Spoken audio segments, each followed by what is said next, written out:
to record on this computer. Right. Share now. Sorry about that. Okay, that's no problem, miss. So we should get somewhere now. Okay.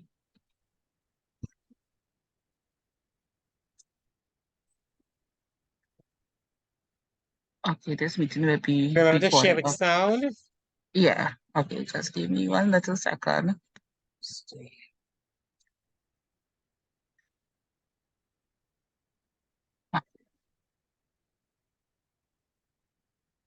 Okay, are you seeing now, right? Okay, cool. Good morning, class. Good morning, Miss Quaccoo. Last week, we studied about nouns. This week, we're going to study about adjectives. Please take out your books and head up to date. Come in. Good morning, boys and girls. Good morning, Miss Quaccoo. Good morning, Miss Mayu. Miss, sorry to disturb your lesson. I came to borrow a whiteboard marker. But I realize Gabriel is engaging in your lesson. What is your secret? I'll let you know at break time over a cup of tea. So, Miss Quaccoo, tell me, how did you get Gabriel to settle down in your class and do his work? Remember last year I did my DPED at the University of Southern Caribbean? I learned a couple of philosophies of learning process. Philosophies of learning process? What is that? Yes, and I chose to use the theory of behaviorism when interacting with my students. What is the theory of behaviorism? Well, behaviorism theory was introduced in the early 20th century by psychologists such as Ivan Pavlov, John B. Watson, and B.F. Skinner. Wow! So this theory was introduced a very long time ago.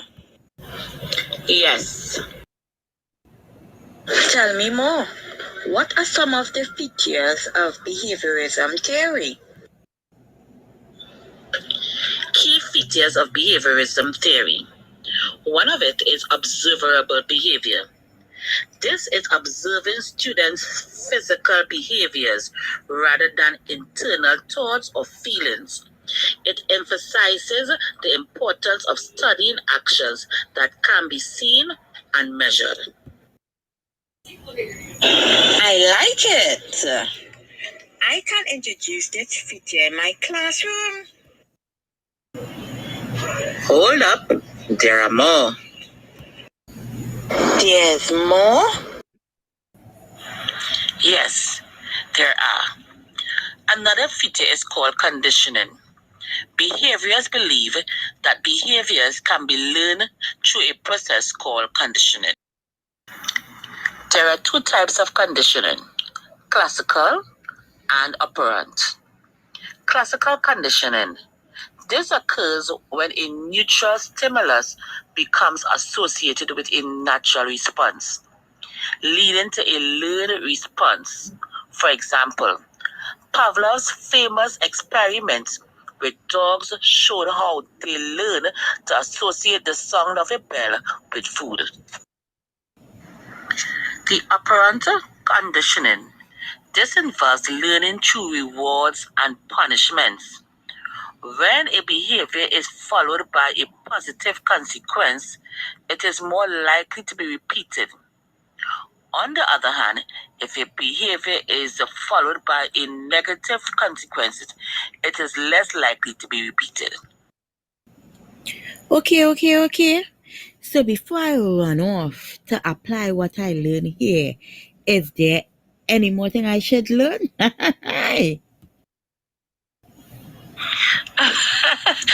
Yes, there are. There are also reinforcements and punishments. Wait, so we can reward and punish them also? Oh yes, reinforcement. Positive reinforcement involves rewarding behaviors to increase their frequency. For example, giving praise or a treat for completing homework can reinforce the habit of students studying regularly. Negative reinforcement involves removing or avoiding something unpleasant to increase the likelihood of a behavior occurring again. For instance, not giving homework on a particular day. There is also the punishment. Behaviorism also recognizes the role of punishment in shaping behavior. Punishment involves applying something unpleasant to decrease the frequency of an undesirable behavior. For example, a student receiving detention for misbehaving in class. So, Miss Quaccoo, how do you apply these features in your lesson? Well, last week I taught my students about nouns, and this week I am teaching them about adjectives. Oh, that's nice. So, I use the conditioning feature of the behaviorism theory. How did you do that? Well, one of the objectives for this week's lesson was students to be able to identify and use adjectives to describe nouns in sentences. This way, I also used the scaffolding method. I started the lesson by showing students pictures of a funny animal, a plate of delicious food, and a bowl. I asked them to describe what they saw and encouraged them to use adjectives.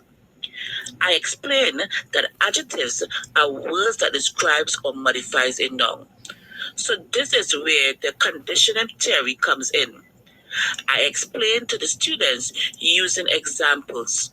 Whenever they see an adjective, there must be a noun in the sentence also. Oh my, this is really, really good information. Oh wow, is that the time already? I must prepare for my next class, and rest assured, I will be using behaviorism theory in my classroom. Miss Mayhew, I know it was a lot of information, but before you leave, just remember, behaviorism is a theory that focuses on observable behavior and their consequences. I use strategies like positive and negative reinforcement to reward and discourage behaviors. This creates a structured and consistent learning environment that promotes positive behavior and engagement through observation and analysis.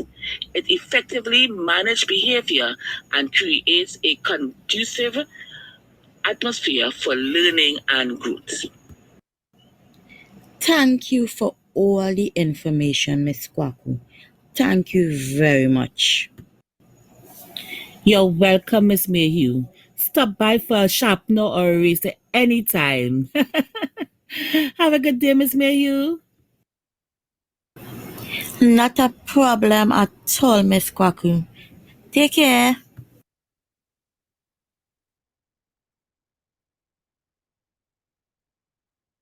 Yeah, miss.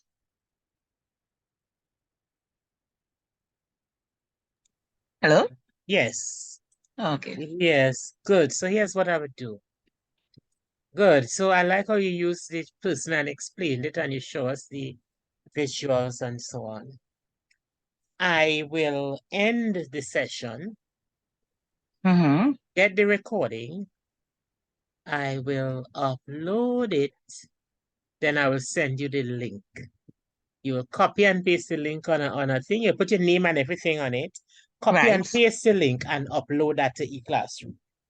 All So right, no we'll problem. always have- Yeah. So I'm going to end it now and we can chat after on the phone.